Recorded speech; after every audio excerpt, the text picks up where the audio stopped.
Hello, ODAC fans, and welcome to our latest edition of ODAC Chat. My name is JJ Nekloff. I'm the Associate Commissioner with the Old Dominion Athletic Conference, and we've got something really special for you here today. I know I say that a lot, but this one is truly special because we've got Jennifer King with us from the Washington football team and formerly of Guilford College.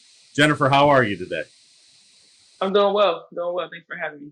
Absolutely. So, big news for you coming over the past week. I think it was last Friday.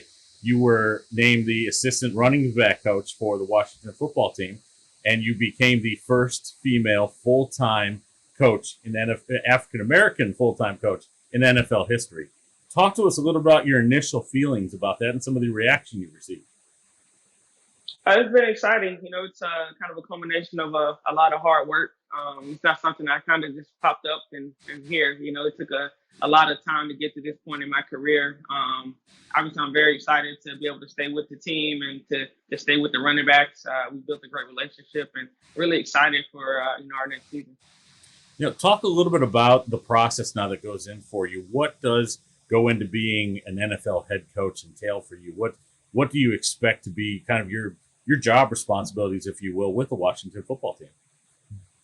Yeah, it's a lot. I mean, I'm sure any coaches watching this know coaches work ridiculous hours, Oh and yeah, we're no different. We in season we're working, sometimes 15 hours, 16 hours a day to try to prepare for our next opponent, and so my days are very long. Some of my duties, I prepare matchup tapes for the teams that we're playing as far as their defensive personnel for our running back room, and some various other cut ups that we show throughout the weekend meetings and help with the protections and all types of things that we'll have to do as far as going into the game plan that week. So, the beginning of the week is super heavy, and sometimes, by Friday and Saturday, you're either moving on to the next opponent to start working on them, or you finally get a little time to breathe. absolutely. So you talked about some of the hard work to get to where you are right now. Give us a little bit of your journey as an NFL coach here. Where did your NFL start begin, and kind of the process of getting to what this season you'll be, as we've said before, the first female African American full time coach in NFL history. Yeah, it's been quite a journey. I have to start on the basketball side because that's kind of what led me into football. But while I was an assistant at Greensboro College, I started coaching football at the middle school and high school level. And I was also playing football at the time. So football has always been a passion for me. And I was able to get a head coaching job at Johnson Wales University in Charlotte. And when I moved to Charlotte, I was next door to the Panthers facility. So I was super close. And at that time, my friend Katie Sowers was in Atlanta at the time, and she had gotten a position there. And it kind of opened my eyes that this is something that could possibly happen for me to be able to combine my love of football and coaching. And I was able to go to the NFL Coaches Forum for Women in Orlando, and Coach Rivera was there. He was the coach of the Panthers at the time, and I just had to find a way to kind of let him know where I was and who I was and what I wanted to do, and we were able to connect and build a great relationship. And I thought I was going to go there for 2 days for the rookie mini camp, and kept getting invited back, and staying there for about 4 months throughout the preseason from May. So from there, I went back to basketball and was coaching, and I had an opportunity to go to the AAF. Coach Rick Neuheisel from Arizona gave me a call and offered me a position. So I left basketball in the middle of the season to go to Arizona and coach football there. And once it ended, I came back, and Coach Rivera invited me back to come back to the Panthers. And this time I started working with the running backs, and had a great time there. I was there again through like April through about September. And right when that ended, Coach Buddy Stevens from Dartmouth reached out and had a position for me that he wanted to interview me for. So I went up to Dartmouth and interviewed, and moved up the next week, essentially, and had a great year there 2 years ago. And once that ended, Coach Rivera was in Washington and gave me a call and had opportunity for me. So that's kind of the short version of how I ended up here in DC. But super thankful for the journey, and it's been quite a ride. Well, I can only imagine the details that have gone into that, and just talk about the enjoyment you've had of working with NFL players. I mean, what are some of the favorite things that you get to do with working with NFL teams? Yeah, it's just so special because they're all so talented. The talent level in the NFL is absolutely ridiculous. Everyone's so big and so fast, and just to watch athletes of that caliber work and be able to work with them on a daily basis and watch them improve on a daily basis, it's been really special. What do you think is the biggest difference between coaching in the pros and coaching in college, or maybe even even at a different level. What have you seen as one of the biggest differences?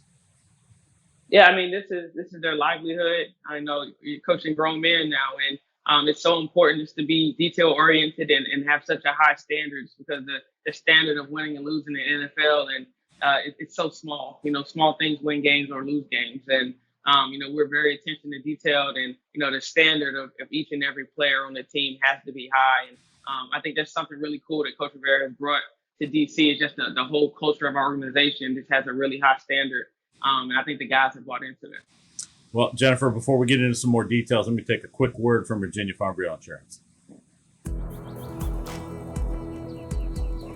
With over 100 local offices, Virginia Farm Bureau agents are part of your community. If you want insurance from a company that knows you, get to know us. Well, Jennifer, we certainly appreciate our friends at Virginia Farm Bureau Insurance. They help us out with a lot of championship functions and whatnot. That's something you got to enjoy, I think, at Guilford College a couple times. 2-time All-ODAC as a women's basketball player. You also played softball at Guilford, so a 2-sports star in addition to coaching accolades and getting to the NFL. Just you're just fun to talk about, I think. So that's great. Talk a little bit about that time at Guilford and playing basketball, playing softball down there, kind of your enjoyment of that and getting that championship experience, that exposure in college. Yeah, I absolutely love my time in Guilford. It was a special place. It was kind of random how I ended up there. I was getting recruited by much bigger schools for basketball and softball, but neither would let me play both. And like 3 of the coaches at my high school were Guilford alums, so they started getting in my ear, and I started getting some calls from Guilford coaches, and I went on a visit there and just kind of fell in love with it. I liked the atmosphere there, and they were going to allow me to play 2 sports, and I chose to go to the smaller school and had a great experience. And I'd say the support from Guilford is still great for you there. I got messages from Stephanie Flamini leading up to this interview here, the head women's basketball coach there, and she talked about being super excited about it as well. But talk to us a little bit about how having that support system kind of helps you build you into who you are today, and how being a student athlete really has helped you grow in all areas of what you do. Yeah, I think those lessons I learned, playing for Coach Flamini for 3 years, everything that you learn, sometimes you never know how you're going to use it later in life. But, right.